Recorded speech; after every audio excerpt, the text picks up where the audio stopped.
السلام علیکم ورحمۃ اللہ وبرکاتہ۔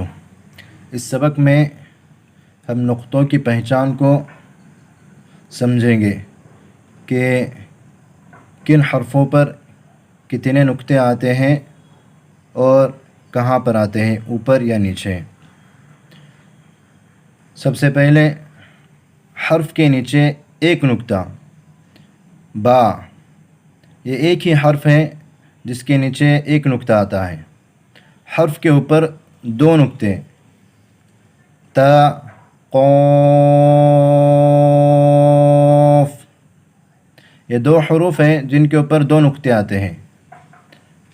حرف کے اوپر تین نقطے ثا، شین، یہ دو حروف ہیں جن کے اوپر تین نقطے آتے ہیں۔ حرف کے اوپر ایک نقطہ جن کے اوپر ایک نقطہ آتا ہے، جیسے خا، ذال، زا، ضاد،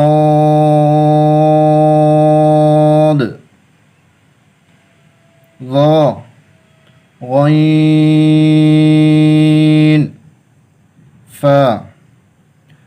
حرف کے نیچے دو نقطے یا، یہ ایک ہی حرف ہے جس کے نیچے دو نقطے آتے ہیں، یعنی الگ الگ لکھے جاتے ہیں لیکن ایک ہی حرف ہے۔